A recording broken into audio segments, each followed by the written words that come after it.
Hello everybody, this is Glenda and Buster with aka GK Fralin of Friendly Community. And our friendly community welcomes you.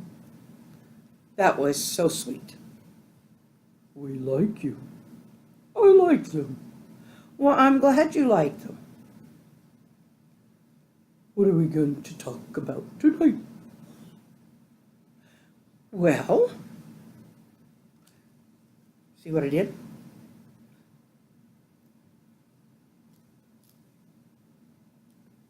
She made the bracelet. I did. Now what are we going to talk about?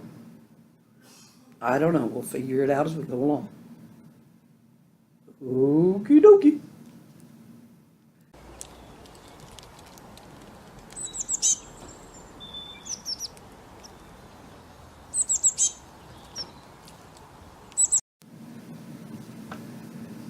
Hey, do you keep hearing about this Anthony Bourdain and Kate Spade? Yeah, I've been hearing a lot about him.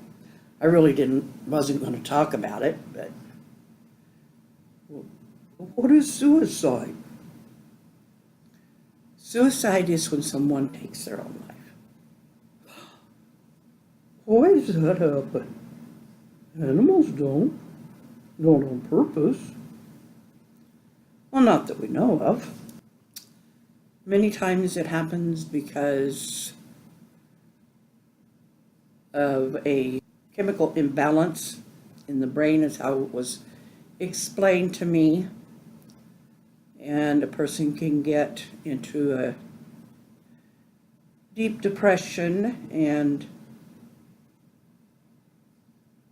an impulse, if they get, some can get to a point of impulse and do something that they can't reverse. And that's when they call it a successful suicide.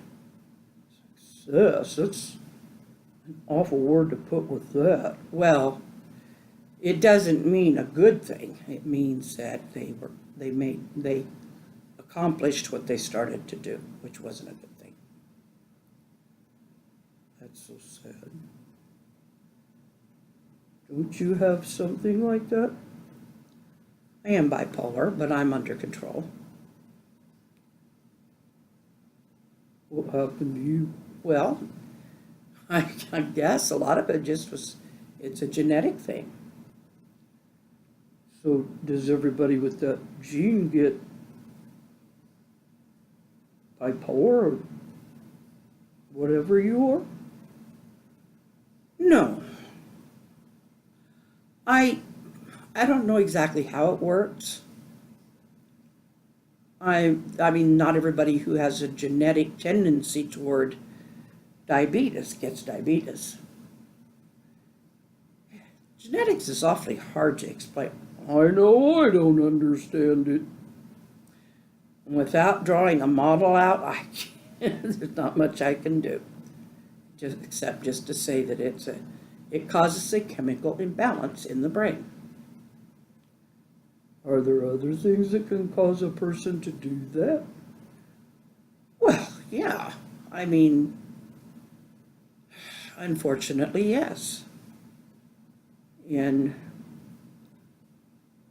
if somebody meets with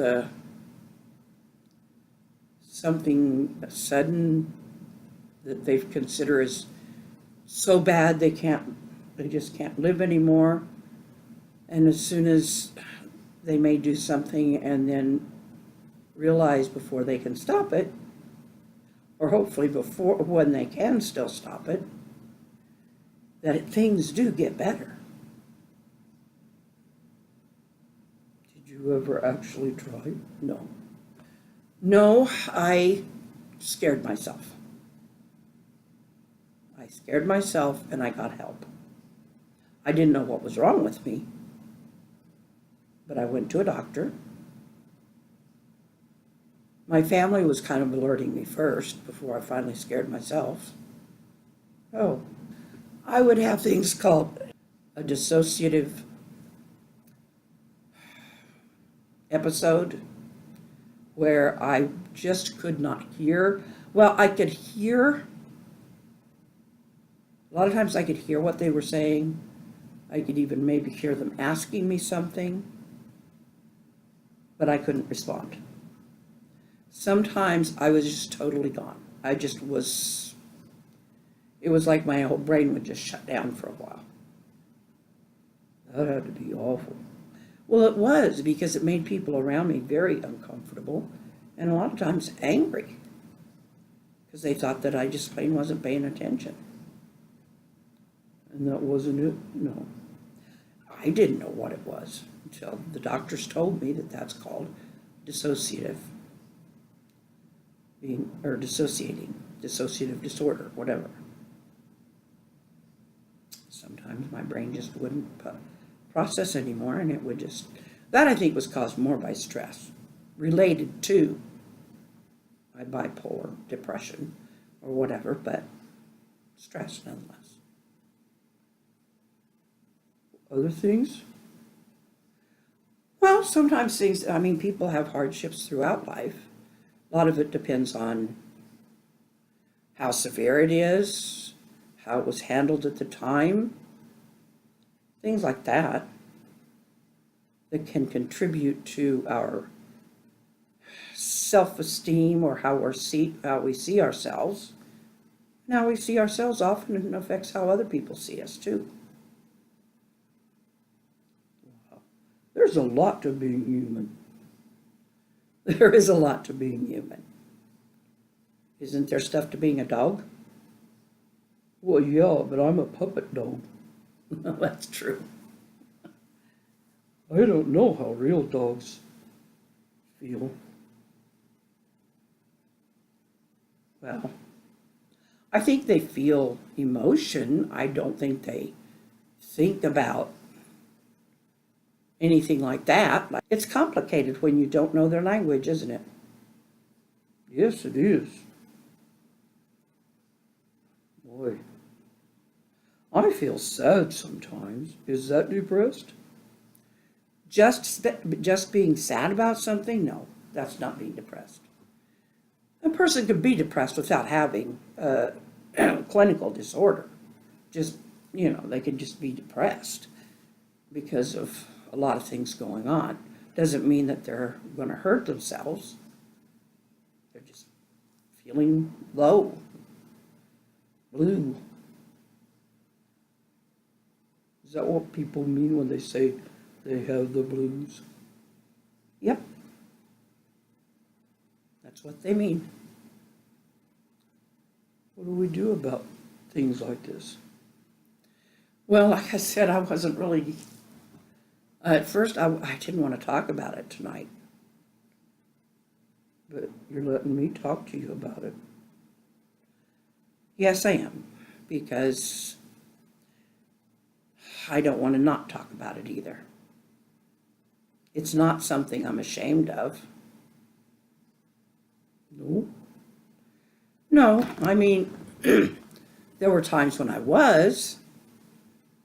There were times that I thought, well, if I was a better Christian, or if I hadn't done this or that when I was younger, or if I didn't do this or that day, or if I had done something different. It's called self-blame. Well, aren't there sometimes things that you can blame on yourself? Well, I have this thing about blame. I'm saying, now, yes, there are things that we can take responsibility and be accountable for, and should. I don't think that's anything we should ever harm ourselves over. Well, no. But blaming and guilt are destructive. Really? Yeah. That I've learned that the hard way, and I still struggle with it. With what? Feeling guilty. That's my biggest thing. Because for me, feeling guilty is destructive. Now, feeling convicted and needing to change something in my life, that is a different story. And that's how I've learned to turn that around from being angry and destructive upon myself to being able to look at myself in a way that I can change, or if I can't change, like I can't change my eyes from blue to green without changing contacts, which I don't wear contacts, but things that you can or cannot change. And if I can't change something, then why get all bent out of shape over it? It's complicated, isn't it? It's very complicated. But we should always keep our ears open for people. I got big ears. Yeah. And you know what? You are a very big, everybody in my life is important to me. But you're kind of therapeutic for me. Really? I help you? Yes, you do. I used to do something I called talking to my thoughts in order to stop my thoughts from being bad about myself. And now you help me do that. I'm so glad. I'm so glad I can help you. Well, maybe we can help other people too. Can we help you? Well, hopefully we did. Hopefully we just did help somebody.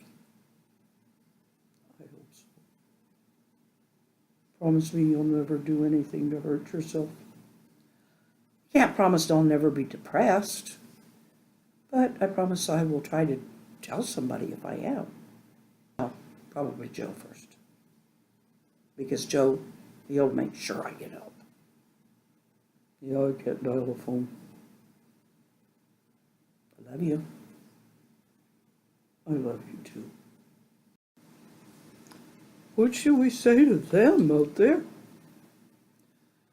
Well, why don't we try this? If you ever feel really sad, really, really sad,